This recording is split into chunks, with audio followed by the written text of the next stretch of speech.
तो hello guys, स्वागत है मेरे चैनल में। तो आप देख रहे हैं स्मार्ट मैथ्स क्लासेस। तो यहाँ पे मेरा टॉपिक है कि हाउ टू स्टार्ट या फिर how to do the maths study.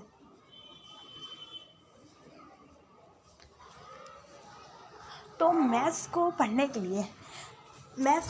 लिए मैं बस दो बातों का ध्यान रखने के लिए आपको बोलूँगी।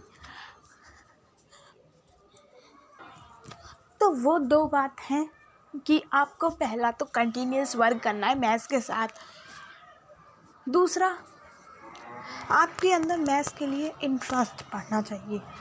और अब पहला तो जिनने मैथ्स का इंटरेस्ट है, जुनून के अंदर ही आएगा ना मैथ्स का इंटरेस्ट। और कंटिन्यूस आपका वर्क होना चाहिए।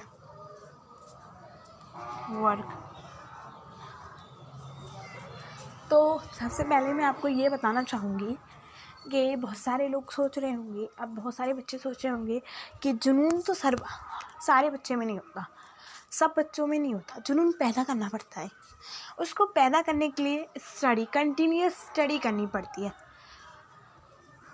सही बता रही हूँ, ये प्रैक्टिकल बात है।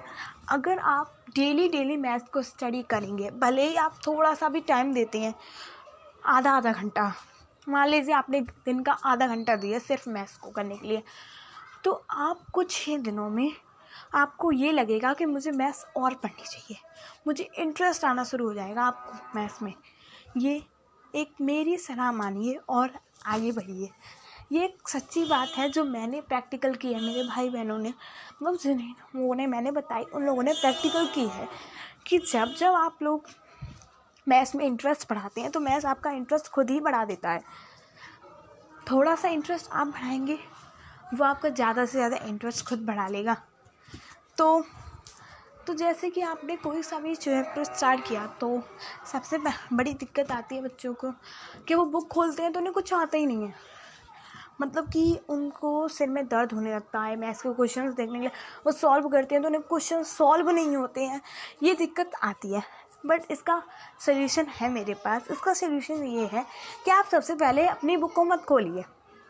मतलब कोई भी, जैसे आपने बच्चों को देखा RD शर्मा से करिए, पहले आप NCERT बुक को लीजिए, क्योंकि वो एक सिंपलेस्ट थिंग है।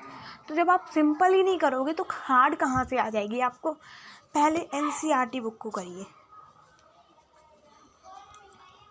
NCERT बुक में पहली बात तो शॉर्ट भी है और आपका टाइम भी बचाती है, और साथ ही में आपको समझने आ जाता है। तो पहली थिंग तो आपको ये होना चाहिए कि आपको कंसेप्ट पूरा पक्का पता होना चाहिए कि रियल, जैसे कि मैंने रियल नंबर्स उठाया तो रियल नंबर्स में क्या क्या होता है। जैसे कि रियल नंबर्स में रियल नंबर्स में क्या क्या होता है, क्या क्या आता है इसमें। रियल नंबर्स में कौन कौन से नंबर्स हैं, रेशनल कौन क्या होते हैं। तो इसके लिए आप जब पहली बार टीचर समझाए, या आप वीडियोस से देख रहे हैं, मेरी वीडियोस से देख रहे हैं, किसी और की वीडियोस से देख रहा है, किसी की भी वीडियोस से देखिए, कोई फ़र्क नहीं पड़ता, लेकिन आपको समझने आना चाहिए। आपको जिससे समझने आते हैं उसकी वीडियो देखिए आप, या फिर टीचर समझ आता है तो टीचर्स से सुनिए, अच्छे से कंसंट्रेट होकर सुनिएगा। लेकिन बार बार मत सुनिए, बार बार के लिए मत छोड़िएगा कि आधा चैप्टर मैंने अभी कर लिया, आधा चैप्टर कल कर लूँगा।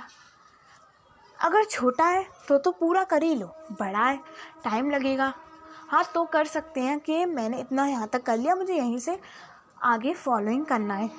बट ये मत कीजिए कि आपने जहाँ से, जैसे आपने शुरू किया वहाँ से, जैसे आपने ख़त्म किया, आप वहाँ से शुरू नहीं करेंगे। अगले दिन शुरुआत से शुरू कर ली तो फिर आप वहीं पे आके छोड़ दोगे, या फिर उससे आगे आके आप वहीं से कंटिन्यू करिएगा जहाँ से आपने छोड़ा है। तो उस वीडियो को जैसे आपने पूरी कंप्लीट कर ली, उसके बाद नेक्स्ट स्टेप आता है कि आप अच्छे से नोट्स बना लो उसके, जिससे कि आपको फिर उस चैप्टर के बारे में पूरी जानकारी हो जाएगी। अब नोट्स बनाने में कोई ऐसी मैथ्स में कोई दिक्कत तो आनी नहीं चाहिए, क्योंकि मैथ्स में नोट्स बनाने के लिए एक बहुत ही ईजी थिंग है।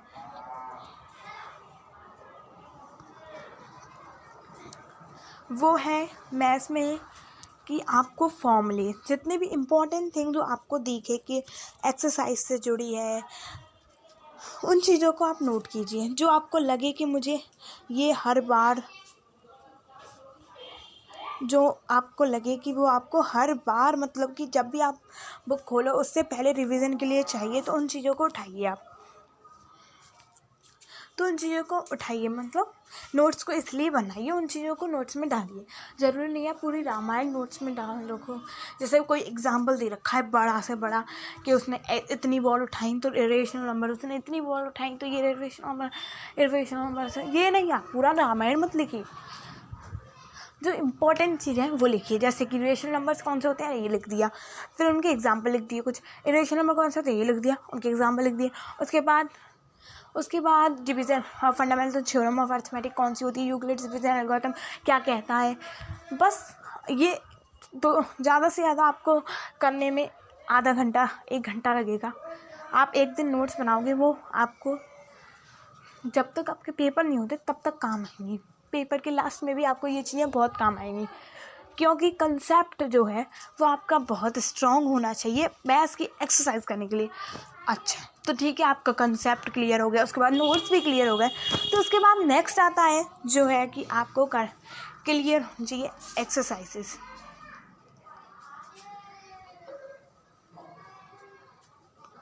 अब बहुत सारे लोग कहेंगे एक्सरसाइजेस करने के लिए, एक्सरसाइजेस मुझे मतलब एक्सरसाइजेस देख के लोग बारों को, किसी को चक्कर आने लगते हैं, किसी को सिर में दर्द होने लगता है, तो कुछ कभी कुछ मतलब क्वेश्चन करने बैठते हैं तो उन्हें समझने नहीं आता। तो उसके लिए आप एनसीईआरटी एक्सरसाइजेज उठाइए। तो एनसीईआरटी एक्सरसाइजेज कहीं पे भी उसके सॉल्यूशंस मिल जाते हैं, इसलिए आपको इजी पड़ जाएगा।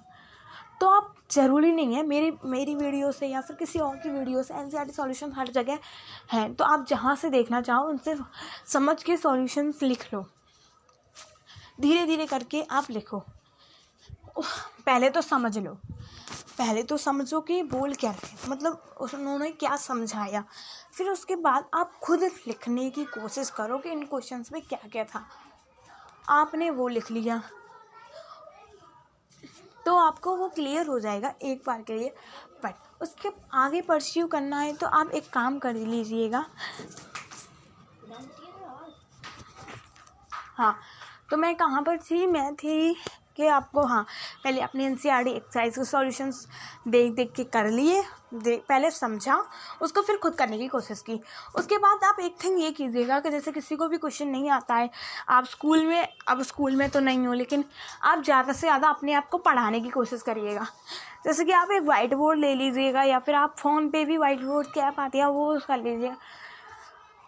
आप खुद ही पढ़ाने की कोशिश करो अपने आप को, या फिर किसी और को बैठा लो कि यहाँ पे समझो, बस समझाओ उस क्वेश्चन को। तो आप जितना समझाओगे उतना आपके दिमाग में फीड होगा। ये एक बहुत ही अच्छी बात है। आप जितना समझाओगे उतना आपके दिमाग में बहुत ही अच्छे से एक्सपीरियंस, आप बहुत ही अच्छे से कंसंट्रेट और बहुत ही अच्छे से समझ सकते हो। उसके बाद आपने समझ लिया, उसके बाद आपने कर लिया, तो आप ज़्यादा से ज़्यादा शुरुआत में आधा घंटा दीजिए, 1 घंटा दीजिए मैथ्स को। आप इतना करके भी चलेंगे, लेकिन रोज़ करो तो क्या होगा, आपकी मैथ्स स्ट्रॉन्ग जरूर होगी। ये बात पहले कंसेप्ट, उसके बाद नोट्स, उसके बाद आप एक्सरसाइज पे आइएगा, और धीरे धीरे करके कंटिन्यूस वर्क करके आप मैथ्स में स्ट्रॉन्ग हो जाओगे। ये मेरी बात पक्की है। जब मैं भी थी तब मैंने पढ़ाई की थी, तो उस बीच में मेरा थोड़ा मन हट गया था मैथ्स से। मेरे अंदर थोड़ी, मतलब मैं प्रैक्टिस नहीं करती थी, तो मेरा अंदर इंटरेस्ट भी नहीं था। मैथ्स में उठाती थी क्वेश्चन को तो मेरे दिमाग चकरा जाता था। लेकिन फिर क्या हुआ, मैंने कहा पढ़ाई करनी है, तो मैंने थोड़ी थोड़ी देर पढ़ाई की। उसमें मुझे मज़ा आने लगा, क्वेश्चंस करने में मज़ा आया, तो और आगे बढ़ी। फिर आप बिलीव नहीं करोगे, मेरे मैथ्स में सबसे ज़्यादा नंबर आए और सब्जेक्ट से। वैसे तो मेरे हमेशा से ही मैथ्स में ज़्यादा से ज़्यादा नंबर ही आए हैं, सबसे ज़्यादा मैथ्स में ही आए हैं, क्योंकि मैथ्स मेरा फेवरेट सब्जेक्ट है। मैथ्स ही मुझे अच्छा लगता है सबसे ज़्यादा।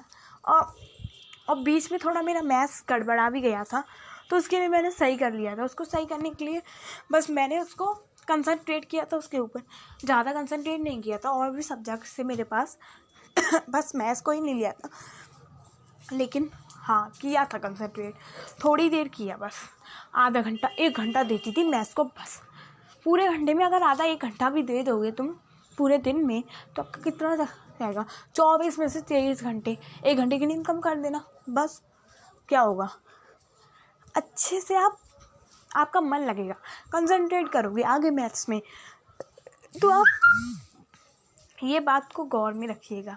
उसके बाद आगे हमने बढ़े, हमें क्लियर हो गया सब कुछ, रिवाइजेशन हो गया। अब उसके बाद आप टारगेट बनाइए अपना 1 मंथ में, 1 मंथ में। जैसे कि मैंने बनाया कि 12 मंथ्स होते हैं ईयर में, तो 12 मान लो 9 ही होते हैं, क्योंकि कुछ मंथ्स तो पहले ही एग्ज़ाम हो जाते हैं 2-3 महीने पहले ही, और फिर उसके बाद 9 मंथ्स मान लिए, 9 या 8 मंथ्स मान लिए, ठीक है। 8 मंथ्स में डिवाइड किए हमारे चैप्टर से 16, तो 2 आएंगे। बट 1-2 मंथ हमें रिवाइजेशन के लिए भी चाहिए, तो इसलिए हमने मान लिया कि 3 चैप्टर्स हमें करने हैं। जब हमने 3 चैप्टर्स किए, तो अब 3 चैप्टर्स आप पूरे 1 महीने में करोगे, मतलब 30 दिन में 3 चैप्टर, 10 दिन। ये आपके में कितनी एक्सरसाइज होती हैं? फर्स्ट चैप्टर में 4 मुश्किल बहुत ही इजी एक्सरसाइज है, अगर आप करते चलोगे तो 4 एक्सरसाइज है, किसी में 4 मतलब 5-6 से ज़्यादा किसी में होंगे ही नहीं डेफिनेटली। तो एक एक्सरसाइज भी अगर आप डेली करोगे तो भी 30 दिन काफ़ी है। आप दोबारा रिवीजन कर सकते हैं। आपने जैसे 20 दिन में आपने कंप्लीट कर लिए 3 चैप्टर, या फिर 21 दिन में कर लिए 7 दिन का टारगेट बना के, तो आपके पास 9 डेज बचे, तो 9 डेज में फिर से एक्सरसाइज लीजिए उन 3 चैप्टर्स की। तो इस तरह से आप डिवाइड करके अपने शुरुआत के मैथ्स को स्ट्रॉन्ग बनाएंगे। फिर आगे चल के जब रिवाइजेशन का टाइम आएगा, तो आप जैसे नोट्स भूल जाते हैं कभी कभार, फर्स्ट चैप्टर बहुत दिनों पहले पढ़ा था तो हमें भूल गए उस चैप्टर में क्या क्या था, तो नोट्स पढ़ लीजिए, क्योंकि आपने नोट्स तो अपने हाथों से बनाए हैं, तो आपको पता होगी, आप बड़ी जल्दी से समझ जाएंगे। नोट्स बना लिए आपने, फिर क्या, नोट्स पढ़ लिए आपने, फिर क्या, आप क्वेश्चन आप एक्सरसाइज करेंगे तो वो भी ईजी पढ़ेंगे, आप भूलोगे नहीं एक्सरसाइज, मुझे कंफर्म बताए, आप एक्सरसाइज नहीं भूलोगे। उसके बाद ठीक है, आपने एक्सरसाइज कर ली, एक्सरसाइज भूलोगे नहीं, तो उसके बाद जो है एंड में जाके रिवाइजेशन टाइम पे जरूरी नहीं है एनसीईआरटी को उठाऊँ, आप चाहो तो एनसीईआरटी को 2-3-4 महीने में कंप्लीट कर सकते हो। ये आपके ऊपर डिपेंड करता है कि आप कैसी पढ़ाई कर रहे हो। तो उस हिसाब से आपने एनसीईआरटी ख़त्म कर ली तो आप दूसरी बुक भी परस्यू कर सकते हो। आपने आर.डी. शर्मा लगाना शुरू कर दिया, अब आर.डी. शर्मा बहुत सारे क्वेश्चंस होते हैं, तो आप सबसे पहले उन क्वेश्चंस को करिएगा जो प्रीवियस ईयर क्वेश्चंस है, PYQs जो कि आ चुके हैं क्वेश्चंस, उसमें आपके प्रीवियस ईयर क्वेश्चंस में वो क्वेश्चन ज़्यादातर आते रहते हैं, उस टाइप के क्वेश्चंस आप करने की कोशिश कीजिएगा। तो उस टाइप के क्वेश्चंस आपको बार बार प्रैक्टिस करनी है, एंड में रिवाइजेशन टाइम में आप करते जाइए, और आपके डेफिनेटली मैथ्स में 100 आउट ऑफ 100 आएंगे, उससे कोई नहीं रोक सकता। बस मेरे सबसे पहले तो आपके अंदर जुनून, उसके बाद मैथ्स में इंटरेस्ट, मतलब जुनून का मतलब ही आपको मैथ्स में इंटरेस्ट लाने जाना है। डेली करिएगा, कंटिन्यूस वर्क करिएगा, टारगेट बनाइएगा, नोट्स बनाइएगा, और साथ में कंसेप्ट पूरा पढ़िएगा अच्छे से, और कंसेप्ट पूरा पक्का होना चाहिए। फिर उसके बाद एनसीईआरटी एक्सरसाइज कीजिए। एनसीईआरटी एक्सरसाइज करने के बाद आप ऐसा भी कर सकते हो कि आप 30 दिन में 10 दिन हमारे एक चैप्टर को आए, तो 4-5 दिन हमने एनसीईआरटी को दिए, फिर 6-7 दिन हमने आर.डी. शर्मा को दे दिए। उस हिसाब से आपकी चैप्टर्स बड़ी जल्दी क्लियर होते चले जाएंगे, आपको कोई दिक्कत नहीं आएगी एंड में। लेकिन आपको रोज़ डेली करेंगे तो आपके लिए बेनिफिशियल रहेगा। अगर आप बात के लिए छोड़ देंगे तो मैथ्स बात के लिए नहीं हो पाती है, तो फिर आपकी मैथ्स स्ट्रॉन्ग नहीं हो पाएगी। अभी से करिए, अभी से करते चलिएगा। तो बाय, मिलती हूँ मैं नेक्स्ट वीडियो में। तो नेक्स्ट वीडियो आएगी मेरी पेयर ऑफ लीनियर इक्वेशन की 3.3 और आगे की एक्सरसाइज के लिए। तो बस मैं आपको सॉल्यूशंस कराती जा रही हूँ। साथ में 1 महीने में मैं 4-5 ज़्यादा क्वेश्चंस का 4-5 चैप्टर्स तो करा ही दूँगी। आपका जिस हिसाब से टारगेट हो आप उस हिसाब से कर सकते हो, मेरे साथ हो तो। अगर किसी और की वीडियो देखना चाहो तो आप उसकी भी वीडियो देख सकते हो, मैं मना नहीं करूँगी। जहाँ से आपको अच्छा लगे, जहाँ से अच्छी लगे, बस मेरी बात याद रखिएगा कि मैथ्स को इस तरह से आपने पढ़ लिया तो मुझे पता है आपकी मैथ्स स्ट्रॉन्ग हो जाएगी। बाय बाय, मिलते हैं नेक्स्ट वीडियो में। अच्छी लगी हो तो लाइक कर देना।